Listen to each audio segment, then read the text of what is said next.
Okay, so this is the second half of this session, so let's restart. Yeah, and now let's discuss this requirements engineering process. So I said this is so we have talked about the requirements. Basically we discuss the problems. What are requirements essentially? Yeah, and the next question is that how do we acquire? How do we connect? How do we compile the requirements? And so this is somehow like the more operational or like the process aspect of requirements. And this is in software engineering jargon. It's called requirements engineering process. So, um, well, this process obviously is to establish the requirements. And if you think what the requirements, basically, we talk about two things. The first thing is the services. Yeah, so basically what the system wants to do. And second thing is the attributes and the constraints about the operations provided by the system, right? So, and for the requirements engineering, we have the three key actions. Yeah. Uh, First one, requirements elicitation. Second one, requirements specification, and third one, requirements validation. And obviously, we will discuss this in more detail. Yeah. And just a side remark that so this uh, engineering process is essentially iterative process. So these three key actions, namely elicitation, specification, and validation, they are somehow interlinked. Yeah, this is quite understandable. Yeah, so, okay, let's start with the first action of this process, namely elicitation. So, I mean, just to motivate this, so you can see, so we have the basically a survey by this Standish group, which is quite influential in software engineering community. So their result says that the number one reason that projects succeed is user involvement. Yeah.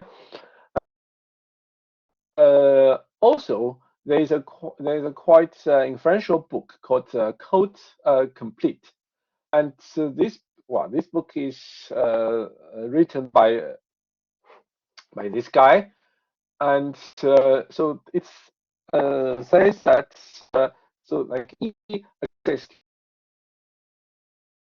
users is a critical success factor in basically rapid development projects.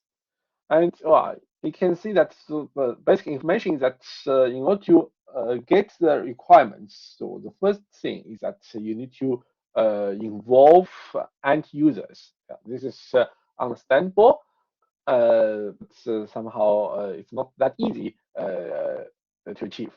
And so as a side remark, I want to mention this particular book.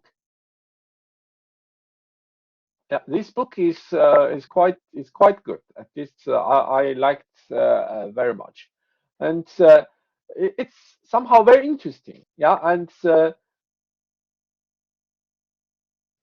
breaking up. Oh, you mean my voice or? Okay, and so let me try to mute myself and uh,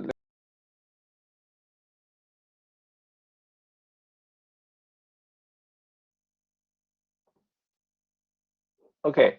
Is it better? Yeah, I always have this kind. Oh, okay, great. Thank you. Yeah, and yeah, thanks for reminding me. Yeah, yeah, it happens. This is something kind of unavoidable for online teaching. Okay, again, could you please stop doing this? Yeah. So this book is this Code Complete. This is a very interesting book.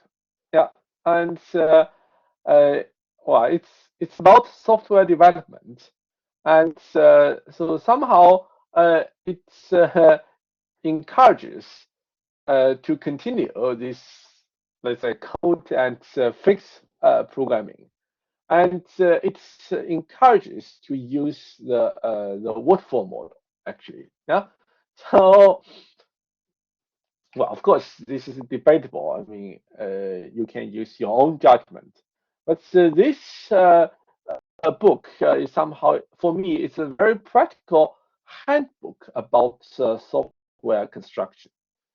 It talks about many different things, especially like very good practice about, for example, writing code. Yeah, so uh, I partially for this reason, I want to recommend this book to you guys. If you're interested, you can find it and take a read. Yeah. Okay. Good. Let's move on. So, well,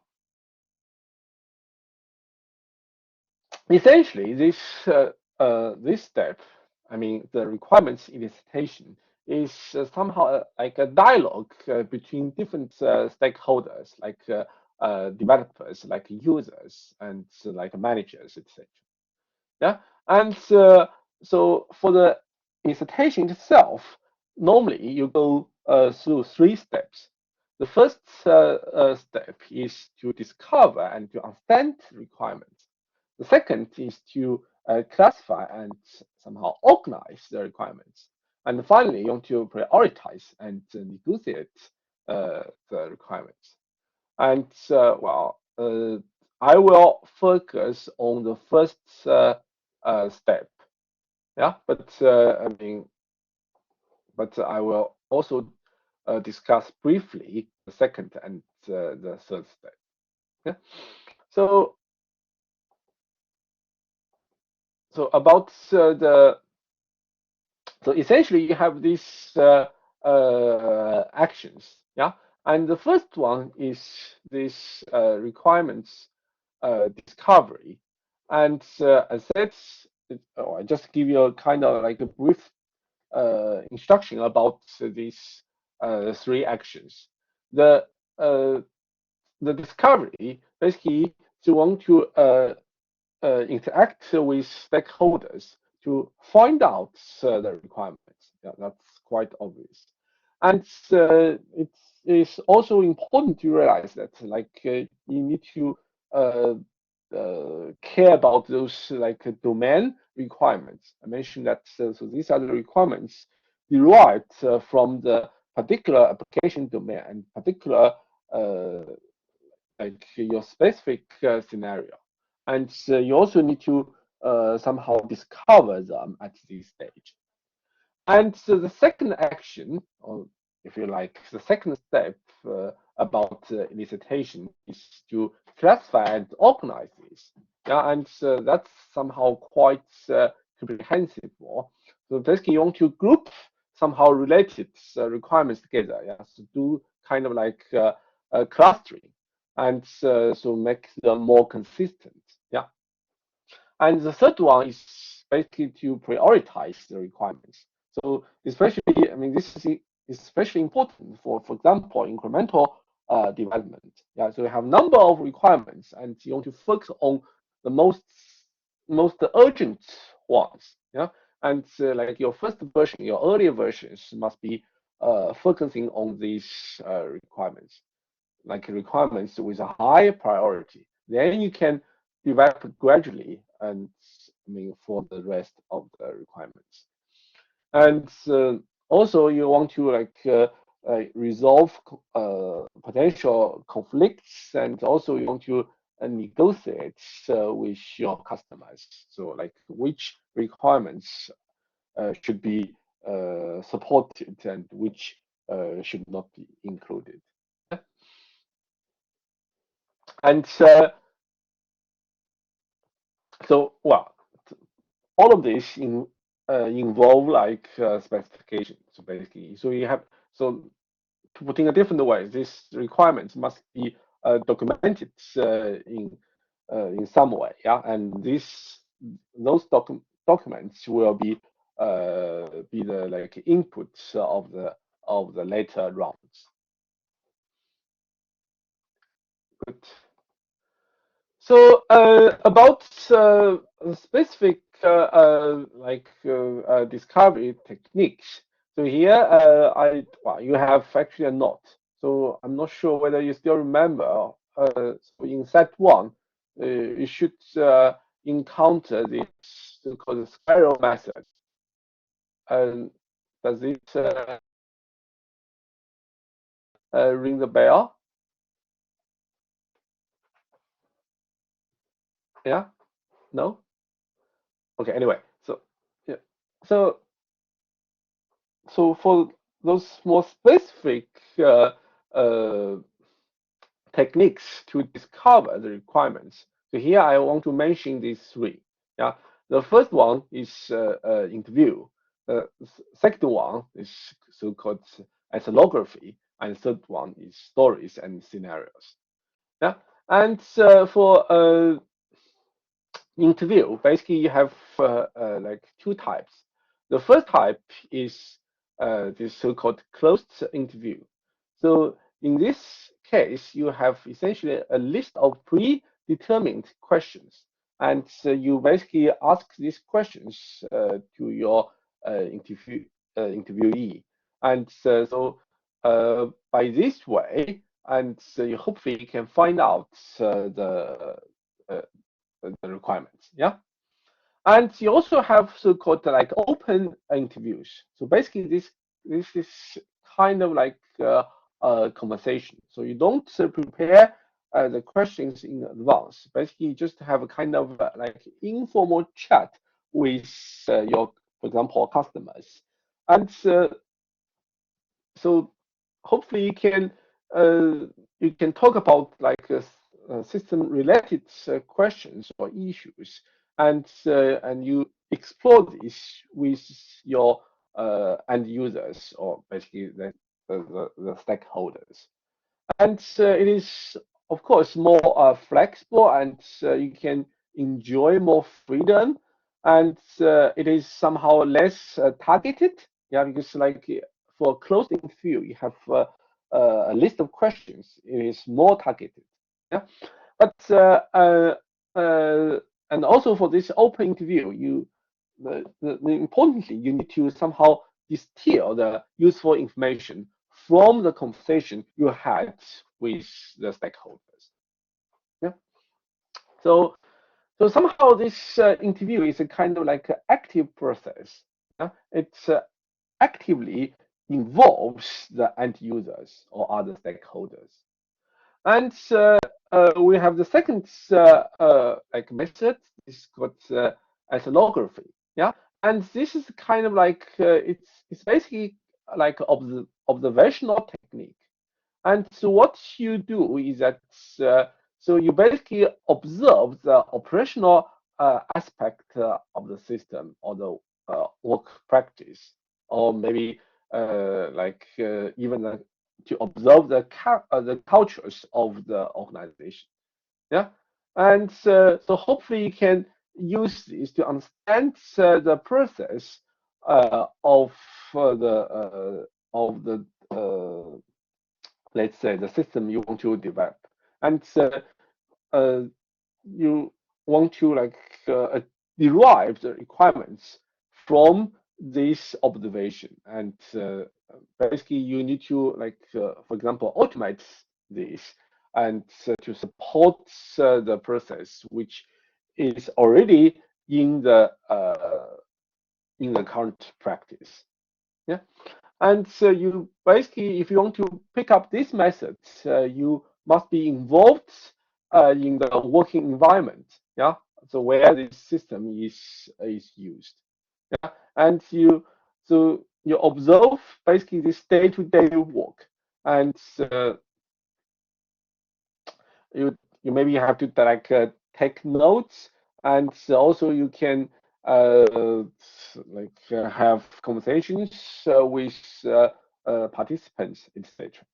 Yeah, and so why we need this? Yeah, and somehow the value of this ethnography is that it can mm, help discover implicit system requirements. Yeah, and so these are quite useful in reflecting the actual ways that people work. Yeah, because if you want to have a conversation with end user, so somehow so your questions or their answers could be kind of like scripted. Yeah, and so they somehow only involve the formal process defined by the organization. Yeah, okay, let me first finish this. Yeah, and if you uh, compare this the interview approach and the ethnography approach, so this ethnography approach can somehow discover like a little bit deeper inside the process. Okay, and let me take the question. So do a domain. So okay, where's the domain? Okay, so in so here I think when I refer to domain, I mean application specific. I mean so your system is for example, for academia world, like a university. Yeah, this university or college is basically the domain. Or maybe your your software product is for like a production industry. Yeah, like I don't know, for chemical engineering. Yeah, and so the chemical engineering is your domain. This is what I mean by domain. Now, does this explain, Joshua? Oh, okay, great. Yeah. So I just discussed these two techniques, yeah, the interview and the ethnography, and also you have this third one, which is called stories and scenarios. So the idea is that so you want to have a kind of description about how a system is used for a particular tasks. Yeah, and this is uh, referred to as normally as user stories. Yeah, basically this uh, a jargon from so agile methods, which we will discuss later in this module. Yeah, and so the idea is that so people normally find it easier to relate to real life examples than abstract descriptions. Yeah. For example, if you ask them, okay, if you ask them tell you about the system requirements, they might find it difficult. They don't know how to start with. Yeah? But if you ask them, so okay, so how would you handle this in this particular situation? Or imagine so this or that uh, is happening. So what would you do? Or if you ask them, so okay, if suppose we have this particular scenario, so can you like do something in a kind of like a new way? Yeah, if you ask them these particular questions, so they feel people normally feel that they are more comfortable. It's easier for them to answer. Yeah, and so basically that's the idea about stories and scenarios. So you need to come up with this kind of like to create a scenario, to create basically a story, yeah, and to ask them, so what is your reaction? And by this approach, it would be easier to get the requirements. Uh, Okay, there's a question, should stories come from interviewing and ethnography? Yes, I mean, the stories could be from there, or could, or they could also be imaginary. Yeah, and especially you want to come up with something new, and you could so have a kind of hypothetical scenario and ask them, so what would you do? Yeah, I hope that this addresses your question. Yeah, good. So this is yeah. Hello, hello. Okay, this question, but that's still based on what user wants. Yes, of course, of course. So basically, it's a kind of like initiation technique. So you want to. So normally, what you do is that you create a story. Yeah, you basically describe a scenario and ask people or observe people what they would do in this scenario. Yeah. So you could, I said, I mean, these techniques are not mutually exclusive. You have so you have different ways to find out the requirements. Yeah, is that a bit clearer?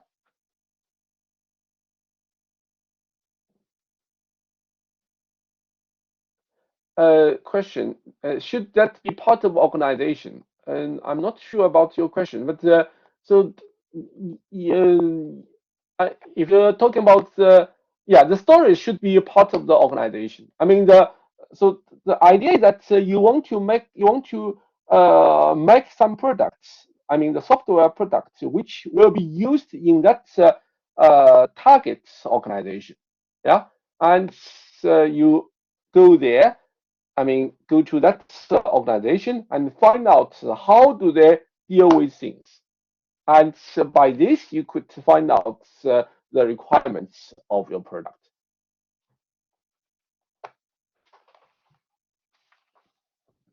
Uh, okay, now I'm a bit, I'm not sure about the question. So what do you mean by classification and organization? I don't think I have that. Yeah, okay, maybe we can discuss this offline, yeah? Or maybe you can write the question more.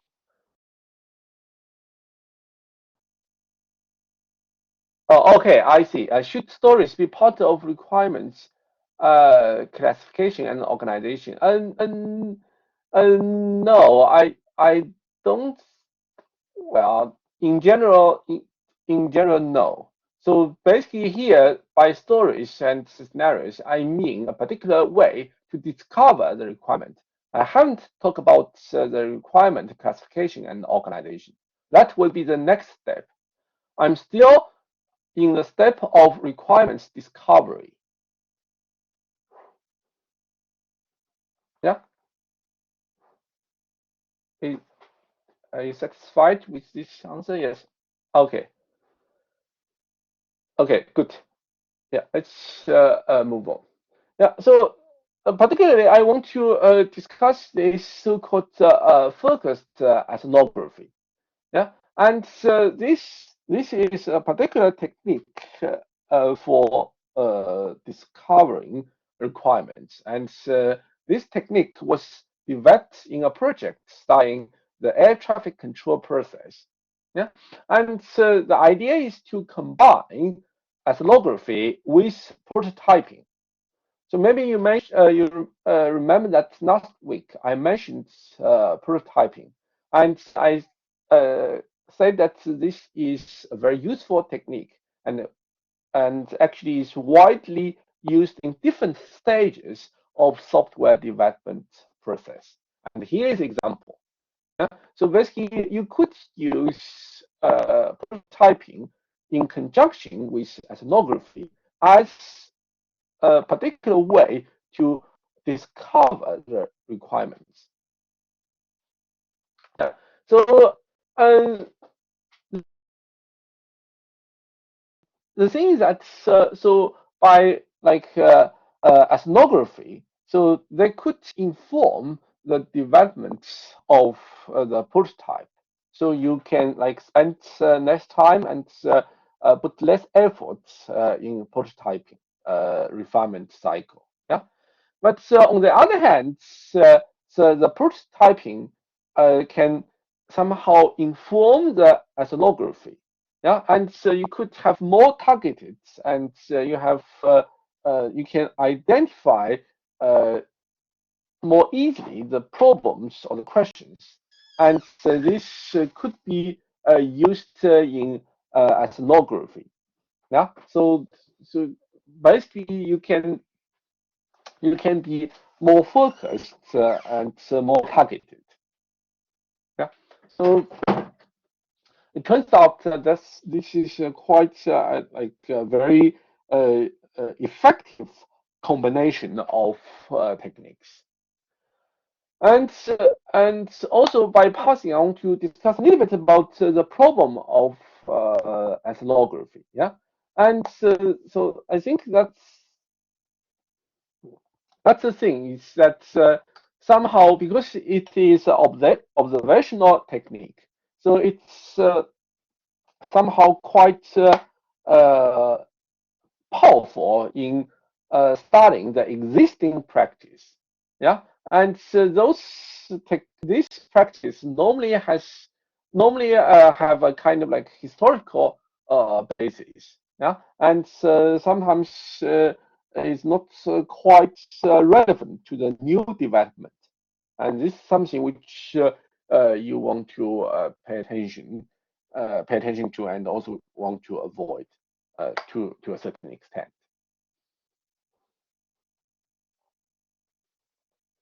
Yeah. Okay. Good. Let's move on. So, well, some general remarks about how to gather requirements and some not do's. Yeah. And as I put here, so you want to talk to the users, and you want to work with them, and you want to learn how they work. Yeah. And you want to ask questions throughout the process. That's yeah, it's take a kind of like proactive way in digging for the requirements. And also, I think the third one is particularly important. So just think about why users do this. Yeah, and not just what do they do. Yeah, so if you can find out kind of like a reason underpinning their behavior, then you can understand the behavior better. Yeah, and so also that's basically here. So expect that these requirements to change in a later stage.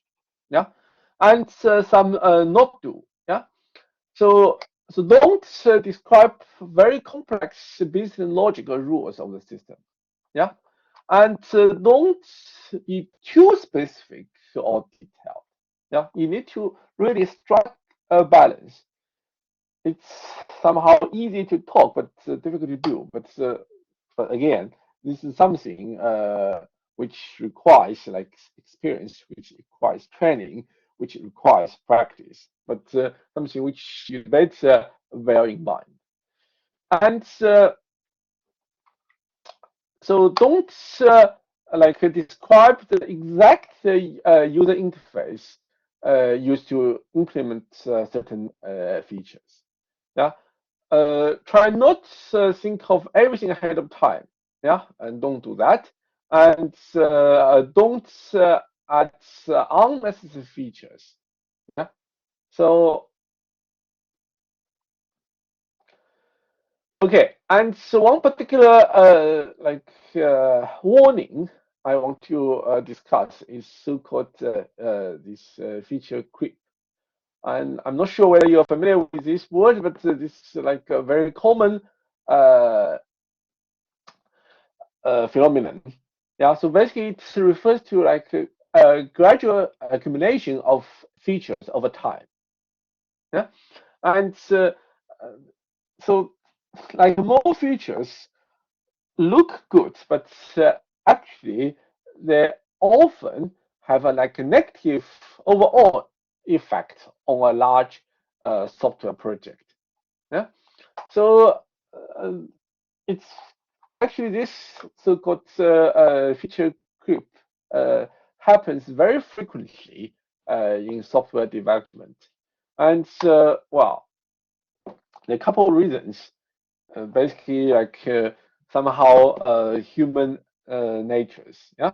So that like those features are fun, and developers like to code them, so basically want to implement this.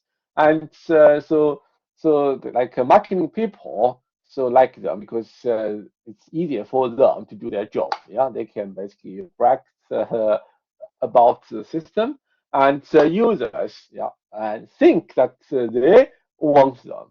Yeah, but overall, this is harmful because like too many features mean like more bugs and more delays and less testing, etc. Yeah, so this is something uh, basically why feature creep is bad, and somehow we need to avoid this. Uh, uh, yes, yes, I know, yes. I think you're right. But, I mean, it's so software development. Uh, so for me, it's a kind of like a negotiation between different stakeholders. Yeah, developers, users, like marketing people, project managers. So they need to find a kind of like delicate balance. Yeah. Yes. Okay, good. And for like requirements elicitation, you have certain challenges. Yeah, and yeah, I think most of them are quite easy to understand. Yeah, for example, the stakeholders, especially end users, do not always know exactly what they want. Yeah, and sometimes they use their jargons, like very domain-specific language or terms to describe things which are quite difficult to understand. Yeah, and sometimes like different stakeholders, they have different views, they have conflicting requirements. Which is exactly what we discussed just now. Yeah. And you have other factors like non-technical factors, which I mean, which you need to take into account. Like you have organizational, you have uh, political factors. Yeah, all of this cannot be neglected. Yeah, and also like requirements always change during the time. Yeah, and so you might have like new stakeholders, and the business environment could change. All of this must be coped with in a good way. Yeah, this is the like so I just want to give a kind of general discussion about the challenges which you might face when you are carrying out these requirements elicitation. Yeah. So now let's move to the next step.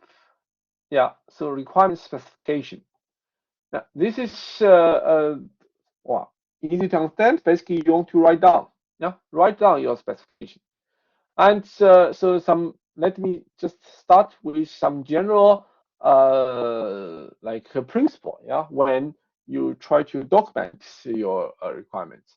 The first thing is try to be abstract, yeah, abstractions.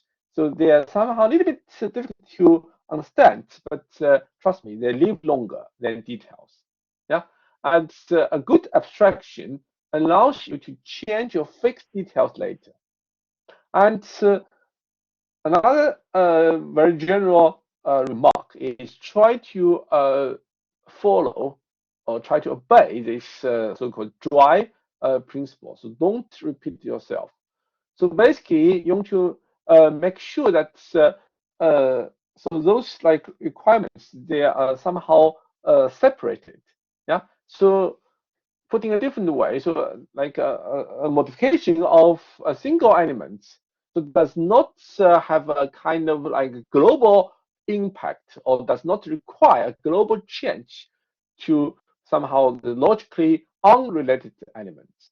Yeah, so try to keep things uh, uh, single. Yeah, try to somehow keep them separated. Yeah, this is the dry principle. Yeah, so yeah, of course, these are just very abstract. Even you can call them philosophy. Yeah, but so I do feel that it is useful to have those basic principles in mind. So uh, Cruz once said that premature optimization is the root of all evil. Yeah, that's quite true. And if you don't know who is this guy, then please search, for example, Wikipedia. Yeah, and so his book are basically the Bibles of computer science. Good. Yeah, and again, some general remark about so what to say and what not to say. Yeah, and so I feel that when you are developing the requirement, it is quite important to realize that so we have these two words. Yeah, so basically you have the machine and the real world. Yeah, so the requirements are essentially in the application domain. It is essentially here. Yeah, sorry, my mouse is a bit slow.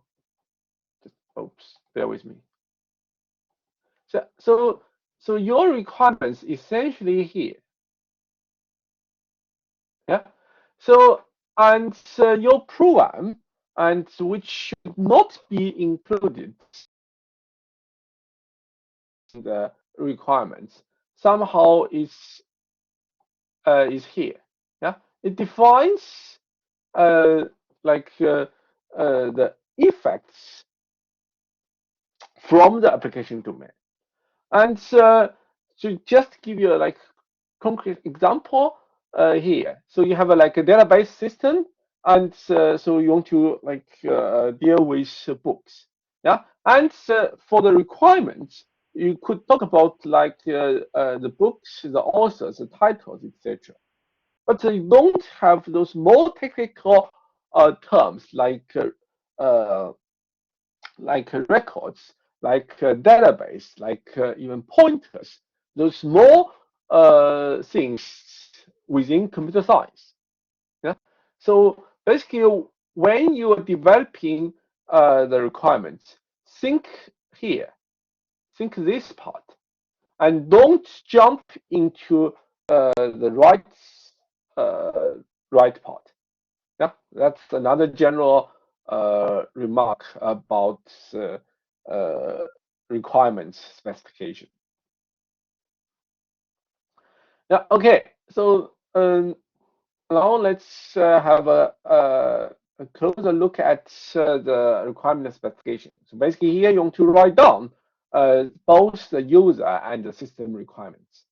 Yeah, and uh, again, as we mentioned before, so the user and the system requirements, they have different audience. Yeah, so when you write them, you need to always bear this in mind. Yeah, for example, user requirements must be understandable by end users or customers, and system requirements should be more detailed. Yeah, and should be more technical. Yeah, and so in both cases, they must be as complete as possible. And it comes to the question. So exactly, so how do we write down the requirement specification? Yeah, so you have so you could use a range of formats to describe them. Yeah, and so like the most uh, I would say natural one is to use natural language. Yeah, and but apart from that, we have so-called structured natural language. So basically, you still use natural language, but you use a standard form or like somehow template. Yeah, and you have like graphic connotations, and so here, so our focus is this so-called UML use case, or sometimes use like sequence diagrams. So they are quite useful in documenting especially the functional requirements. Yeah?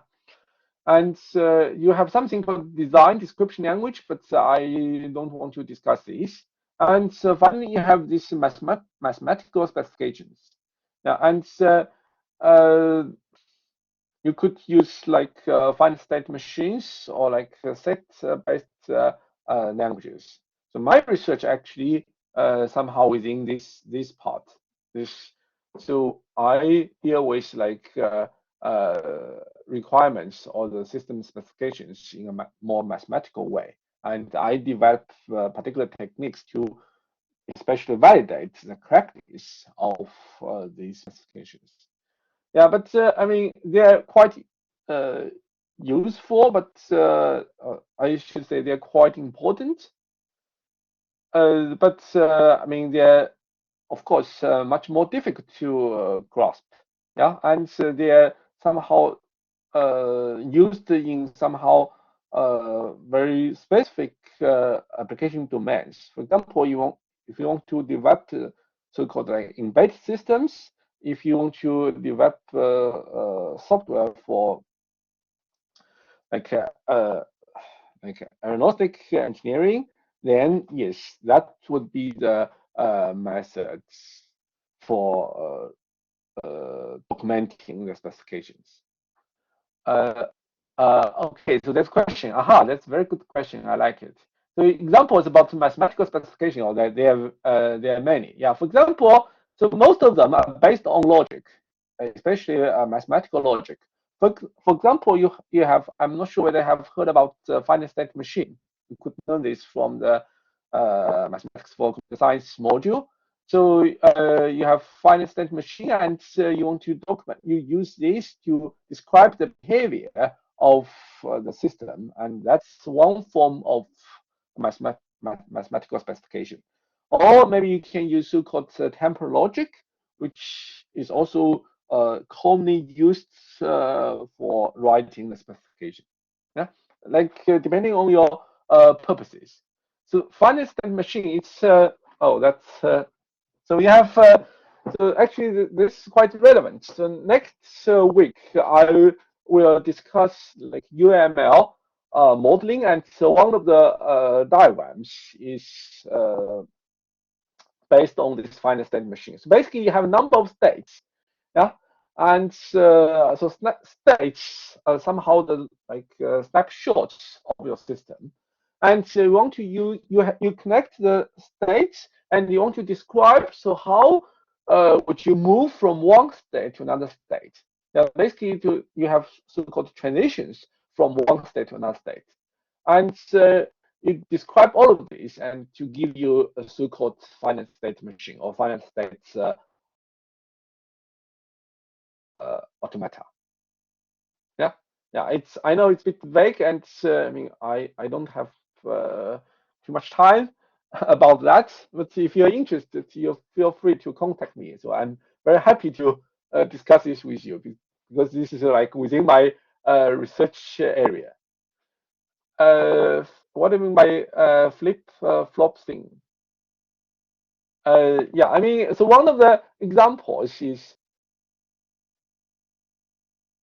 uh, I'm not sure about that, but so one of the it's it's basically a modeling it's a modeling technique, or it's a mathematical model.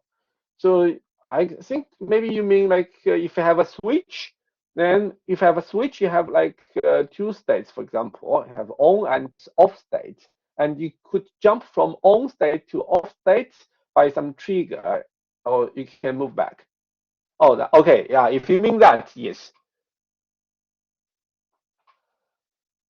yeah, exactly. Yeah, and I will address at least partially this next week. Yeah, and again, so if you're interested, feel free to contact me. Yeah, I'm more than happy to discuss these things with you guys.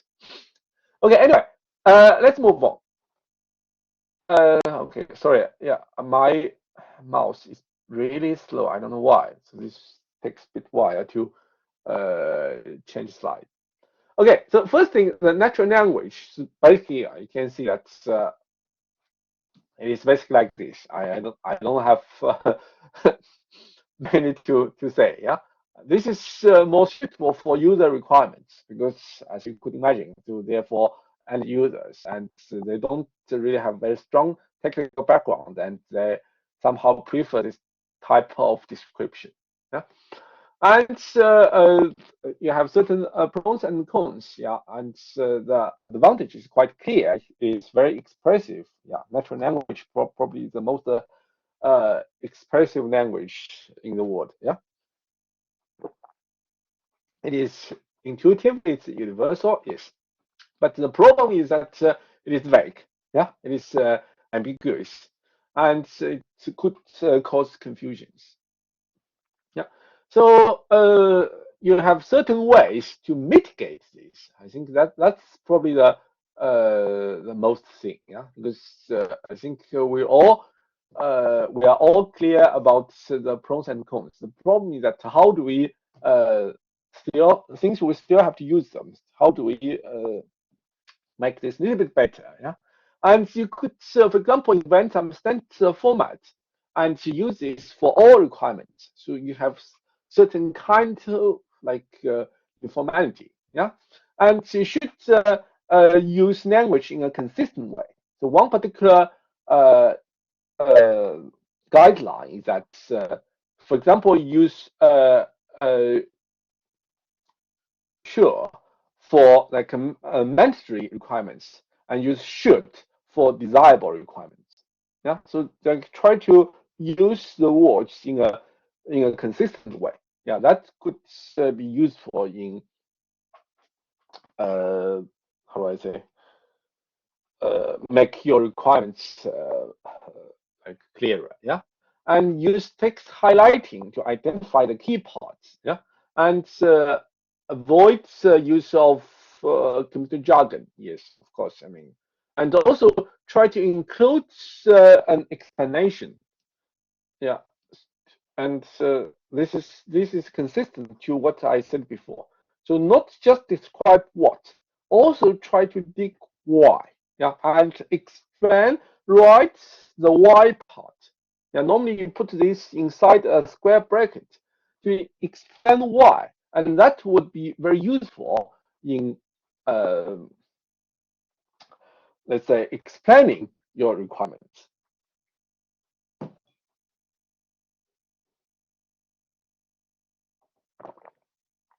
Yeah. So okay, you can see some example. Yeah, like uh, so this is the requirement. Yeah, and so here, so under the parentheses, you basically give the reason so why this requirement is here. So this would make your requirement much clearer. Yeah. So and good. So the second format is the so-called structured specification.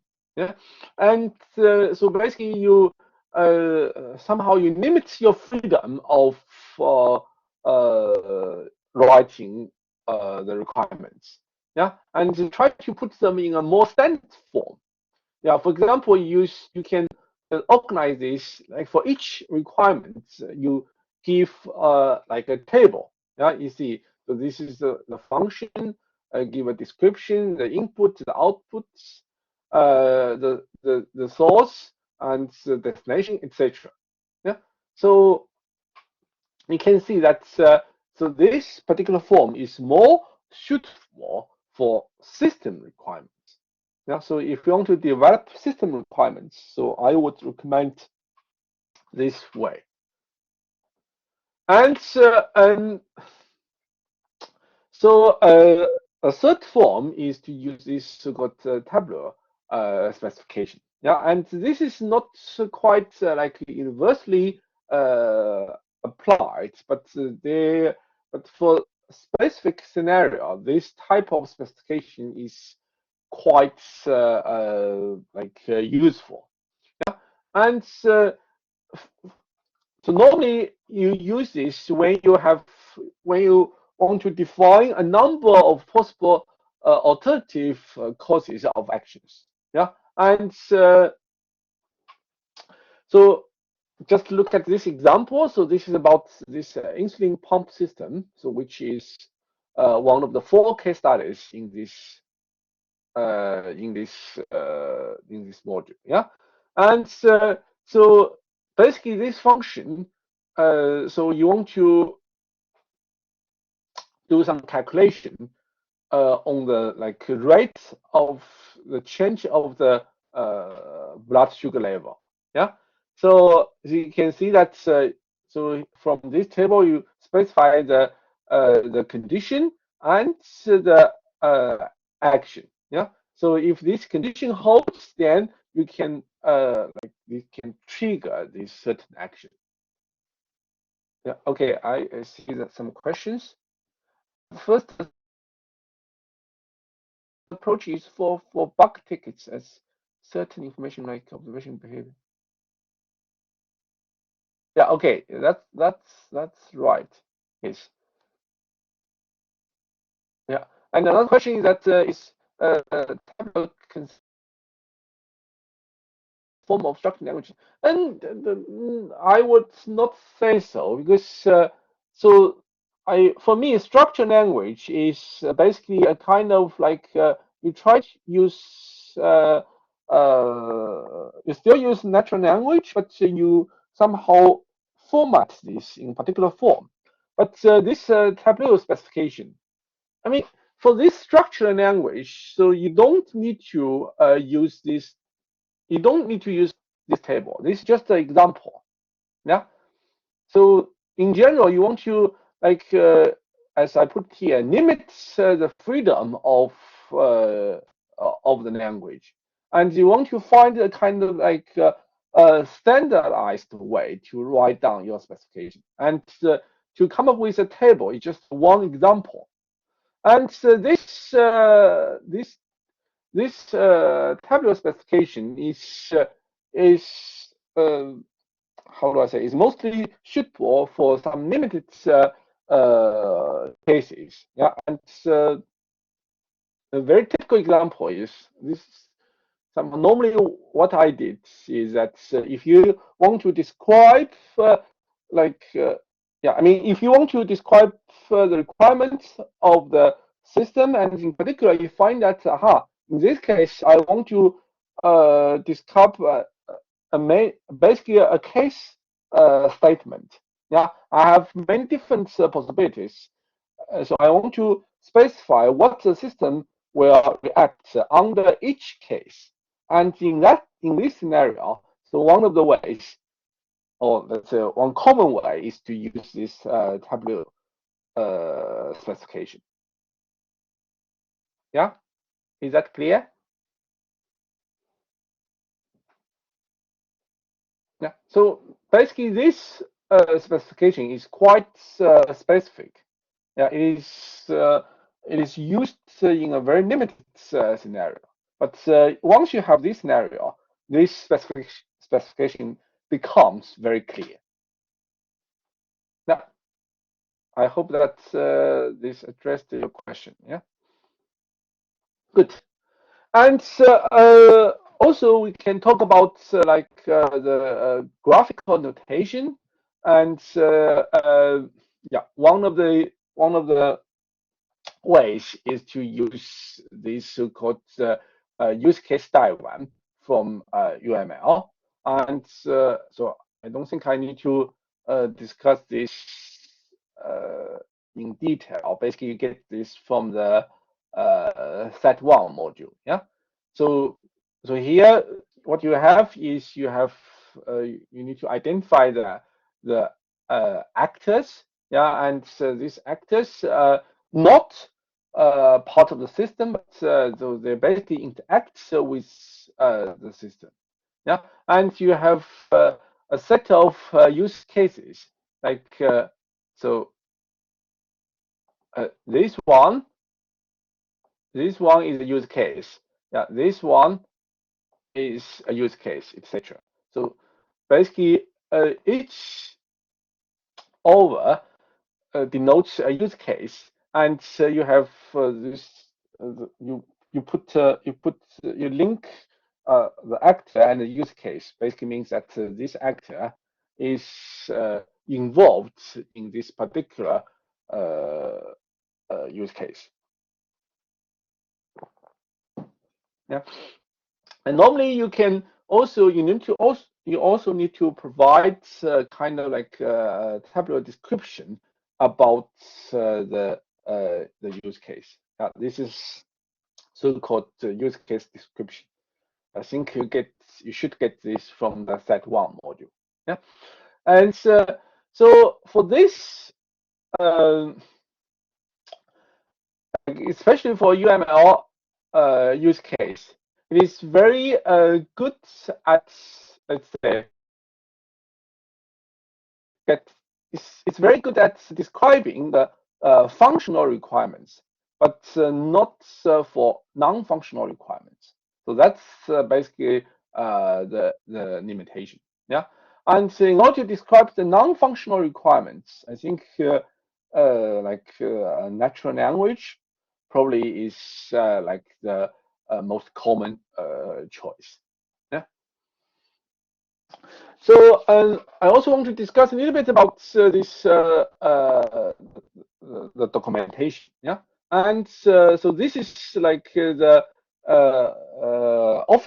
official statements of the requirements, and this is quite essential for moving to the next stage. Yeah, and you should again includes both the user requirements and the system requirements. But be careful, this is not a design document. Yeah, again, it focuses on what, but not how. So from this diagram, you can, oops, sorry. From this diagram, you can see so how different stakeholders interact with this requirements document. Yeah, and I think most of them are quite self-explanatory. Good. So I mean, well, again, you don't need to memorize this. Yeah, and this is just for reference later. So you have a very typical structure of a requirements document. So these are normally the sections. So actually, this one is recommended by IEEE. Yeah? And you have so if you want to formally develop requirements documents, these are the basically like the chapters or sections which you want to include. Yeah, you have start with the preface, like the instruction, the glossary, user requirement, the system architecture, yeah, and system requirement specifications, models, etc. Yeah, so these are the like the official specification document which you need to produce. So they are quite important because they essentially the outcome of this requirements activity. Yeah, you see, remember, so we mentioned that during the software process you have those milestones. So for each stage or each phase, you must have an output. Yeah, and so for the requirement stage, so this document is essentially the output. Yeah? That's kind of like milestone of the entire or one of the milestones of the entire software development. Okay, and so now I'm talking about the attributes of a well-written requirement. Yeah. So when you are developing your requirement documents, you need to try your best to fulfill these attributes. Yeah. And so let me just briefly talk about them. So, well, it must be unambiguous. That's quite clear. And so it should be unitary. So, yeah, this is probably not that familiar. So basically, like uh, like for each part, you should only describe a single function or feature or constraint. Yeah. So try to separate them. So this is what I mean by unitary. Yeah, basically, so your requirements consist consist of a number of single requirements. So each individual requirement should only refer to one particular point, and it must be it should be complete. Yes, so to basically just contain all the information which is needed for system development, especially for later development. It must be verifiable. Yeah, so this is what I mentioned about non-functional requirements. So you can't just have some kind of term like user-friendly because it is not verifiable. Yeah, you must be more specific, and it must be consistent, so you don't have any conflicting uh, requirements. Yeah, it must be modifiable, so it can accommodate the change, the potential change later, and must be feasible. This is quite clear. Yeah, and if you want to do something which cannot be achieved, then basically you're talking about nonsense. And must be succinct. Yes, that's a kind of desired property for any document. And somehow, I mean, you have some additional requirements. For example, like it should be relevant, yeah, and so don't talk about something which is not related to the current development. And somehow it must be like traceable, yeah. So so these are the like uh,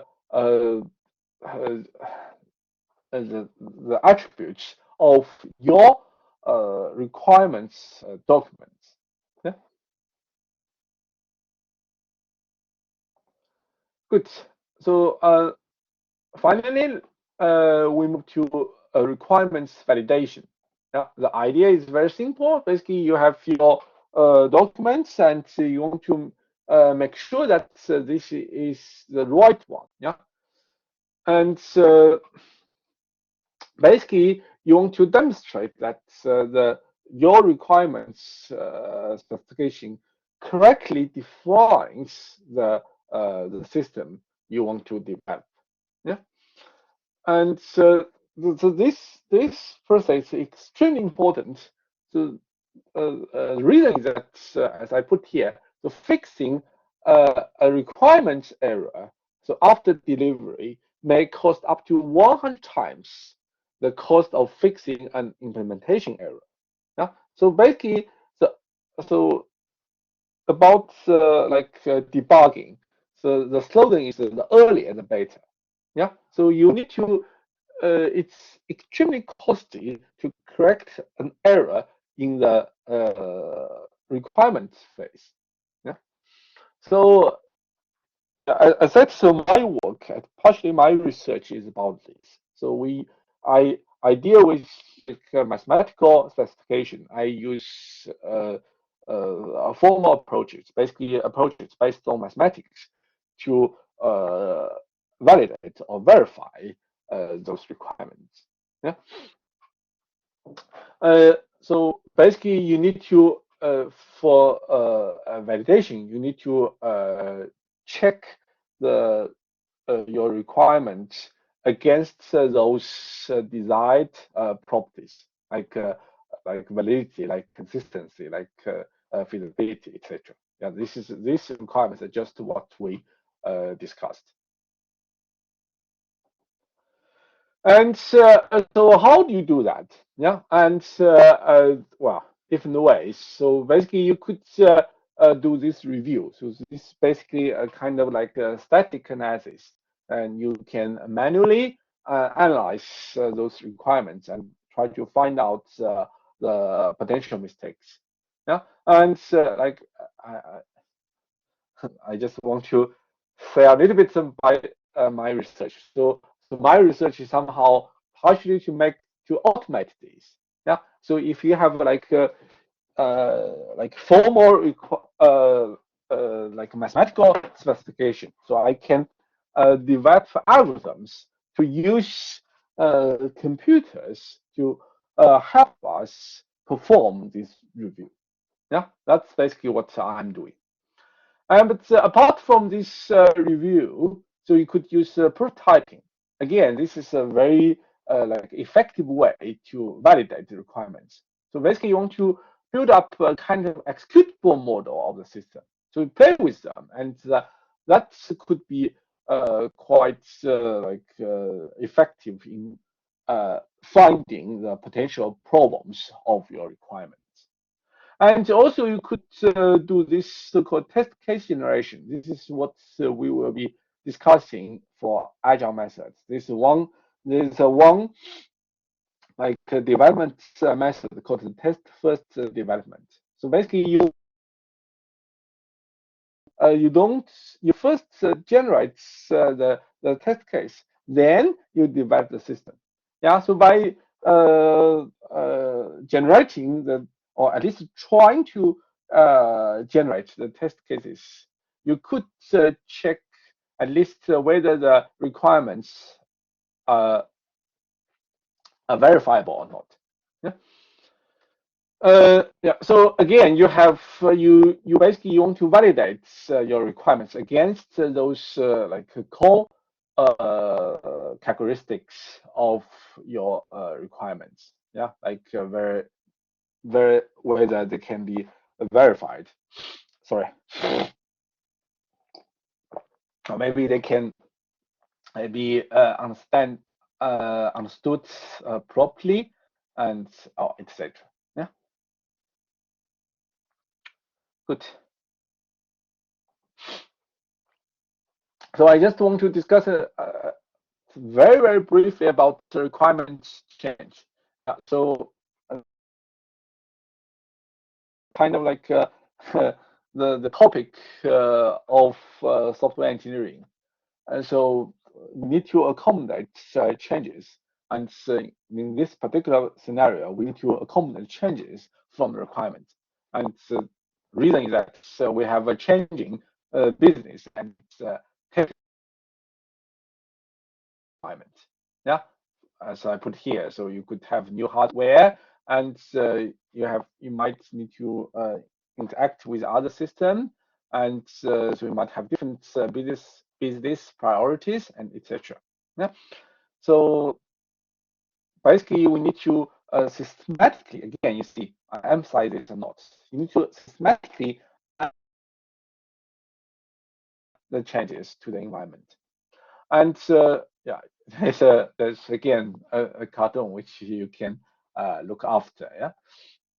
So basically, to do this, we have this requirements, so-called requirements management.